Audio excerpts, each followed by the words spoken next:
風馳60分。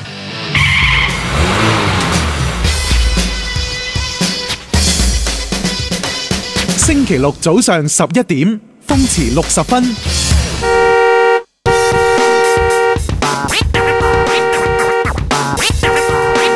車中人。好啦，嚟到車中人嘅環節啦。喺上個禮拜呢，其實我捉咗一位好朋友上嚟，做咗我哋車中人嘅嘉賓喎，係咪啊？我知啊，冼拿呢個傳奇車手。Hello， 大家好，又係我冼拿。咦，我哋可以咧退下火線。大家好，我係冼拿。咁啊，其實咧，冼拿咧係佢其中一個喺賽車界入邊一個名嚟嘅啫。咁其實我哋成日叫做阿明嘅咁樣嘅。咁佢咧其實係一位卡仔車手，最近咧轉陣去到呢個方程式個呢個賽車場上邊喎。咁啊，亦到最近啦，我哋上個禮拜咧講咗佢嘅近況啦，佢搞咗間賽車學校，培訓新嘅下一代話。係啊，喂，其實啱啱諗翻都係，喂，呢個名好似唔係咁好喎，會唔會諗過改一改佢啊？即係始終有啲風險喎呢個名。哦，其實咧我個名由來咧，其實都唔係今時今日改嘅。其實我好細個嗰陣時咧，咁我讀書嗰陣時，其實我連冼拿係邊個我都唔知。係啊，咁好多時，咁我本身咧都由細到大都好中意車㗎啦。咁但係一直都冇機會接觸到。咁細個唯有去遊戲機鋪打機啦。咁嗰陣時同我玩親遊戲機嘅朋友啦，都係輸俾我嘅多。咁所以有好多人因為我姓冼就叫咗我呢個名，就一直沿用到而家啦咁樣咯。好啦，咁啊，但係上個禮拜咧，我哋講開佢嘅呢一間賽車學校啊，咁你繼續再問多啲啦，Wing Sir 好唔好啊？係啊，因為咧上個禮拜你好似未夠喉喎，你問一問佢係咪要收你身係嘛？收我身啊？點解？因為我即係骨骼精奇，大家都知道㗎啦，我絕對有潛質做呢個車手嘅。咁但係都想問，即係你哋嘅課程入邊咧會教啲乜嘢嘅咧？嗱，首先咧，如果我哋通常就係話一般嘅新手啦，咁佢冇接觸過賽車任何嘅經驗咧，我哋第一會教佢安全先，因為安全係最緊要嘅。係啊，因為其實大家都一路認知到話覺得賽車好危險，好危險。咁點解危險呢？其實我哋會介紹翻俾佢聽，賽車係因為有一個正確嘅場地啦，有一啲工作人員去幫手，同埋有一啲好安全嘅設施去保護嘅車手啊，或者一啲裝備啊，咁所以其實調翻轉賽車係好安全嘅。係啊，咁跟住會教大家旗號啦，因為賽車場就算我攞一個大聲公，點樣對住你嗌都冇用嘅，你係聽唔到我講嘢嘅，所以我哋就會教你用旗號點樣嚟到同工作人員嘅溝通啦。係啦，咁跟住我哋會教好多個裝備啦，因為我哋都唔係話就咁着件 T 恤落去比賽噶嘛。咁你見到啦，好多好型嘅車手，好似阿 Wing 咁樣啦，着住一件咁靚嘅烈火戰衣，咁其實係咩嚟嘅？來到有啲新人最貴嗰套衫噶啦，2萬幾蚊。係啊，2萬幾蚊，究竟佢有啲咩功用呢？因為係好多人都會唔知道啊，點解要冇咁貴啊？點解啲人哋要着套咁樣嘅裝備呢？咁當然又有原因啦，我哋會介紹佢啦。咁同埋到最後咧，就係教佢哋一個駕駛嘅基本技巧。咁我哋賽車學校亦都引入咗外國類似嘅教學模式啦，亦都有一個模擬駕駛系統嘅，就係俾小朋友去認知點樣未揸嘅真之前，佢有一個 concept 去點樣去駕駛先，到佢真真正正落去賽車場嗰度做實習嗰陣時就安全得多，家長亦都放心好多啦。喂，咁但係即係好多小朋友都未對車有認識㗎，車有咁多種，咁會唔會去介紹下唔同種類嘅車？即係佢哋可能一開始都唔知道咩叫卡仔啊，或者咩叫做方程式㗎喎。係啦，咁啊講開啦，我哋賽車學校其實好似歐洲嘅賽車學校咁啦，有好多個種類嘅賽車嘅。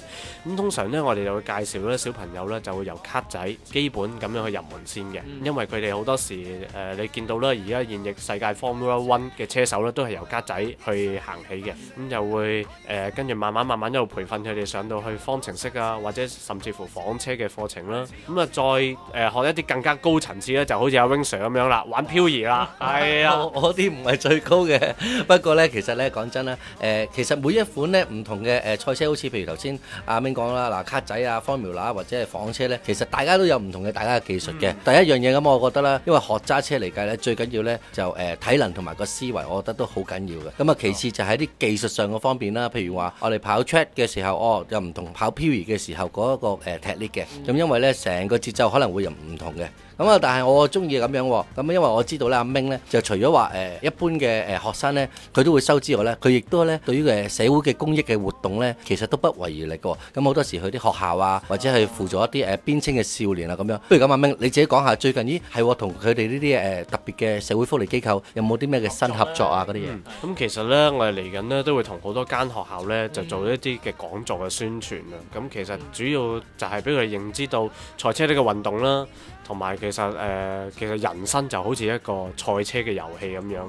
係啊，因為人生係啊，因為我哋做人啦，會經歷咗好多個挫敗，就好似我哋賽車咁樣，我哋好多時都會面對一個勝負嘅心理啦，同埋做人嗰個堅持嘅意志。因為我哋見到好多小朋友好輕易就放棄咗佢自己生命啦，咁其實都比較可惜嘅。咁所以我哋希望用賽車一個正面嘅信息，去令到佢哋去幫佢哋去改善佢哋嘅人生嘅目標啊，或者去做人嗰個態度啊咁樣，你哋都會帶出呢樣嘢嘅。咁亦都我哋亦都同啲非牟利嘅團隊，好似 YWCA 啊或者善導會啲機構啦，亦都幫助一啲邊緣青年嘅。咁好多時真係時下香港，因為好多父母要出來揾食啊，咁樣冇時間理嘅小朋友啊，咁佢有陣時可能會行咗一條唔係咁好嘅路啦，係啦，歪路啦。咁我哋希望就係話可以令到佢有興趣去參與呢啲嘅運動，去改善佢哋嘅生活啦，就唔好話周圍流連啊，即係有樣嘢寄託啊，咁等佢個生活過得正常一啲咁樣。好大吸引力啊！你聽到呢度，咁但係即係或者陣容上面啊，升級陣容會唔會都係一個吸引嘅地方呢？咁其實我哋賽車學校呢，我哋都有好多個教練啦。咁係香港而家車界一啲志同道合嘅一啲嘅前輩啦，我啲師傅啦咁樣。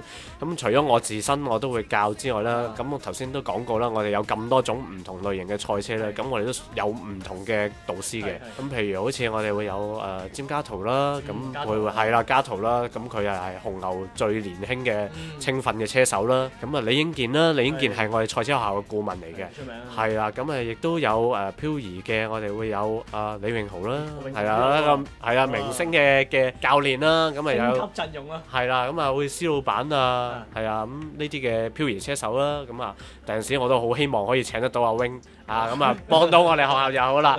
咁另外房車嗰邊我哋有余偉嘉啦，余偉嘉係一個 GT 賽嘅一個大師傅啦，我哋一啲老前輩啦，係啊，咁我哋其實都好多一啲好犀利嘅車手咁去做我哋嘅教練咁樣。哇！全部升級陣容啊！呢排好興一叫做人生教練啊，即係啱啱阿明哥講到，即係賽車等於人生一樣。咁其實咧，千祈唔好好似學佢話齋45度角嗰啲喎，你千祈唔好搞錯喎，賽車一定要直嘅喎，知唔知啊？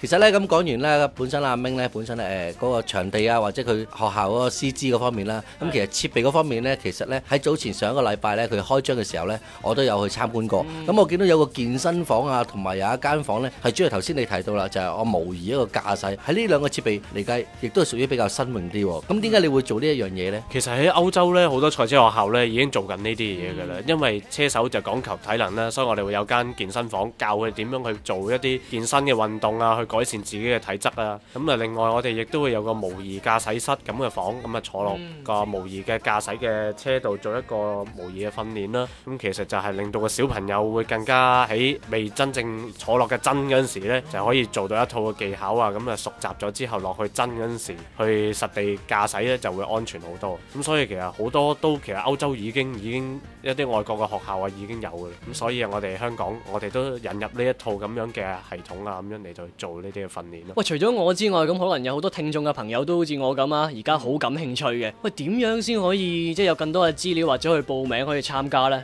咁其實呢，我哋網上面呢，我哋有我哋網址嘅，就係 www.hkls.com.hk， 咁就可以揾到我哋嘅網址啦。咁同埋亦都可以喺 Facebook 揾到我哋專頁打香港賽車學校，就可以揾到我哋噶啦。咪嚟得噶啦，我隨時填得表噶咯喎，真係喎。係啦，得等我埋個尾啦，你去打啦，我打 Facebook 嗰度啦。OK， 好啦，咁今個禮拜呢 thank you 晒阿明，多謝你接受訪問啦。好，下次見。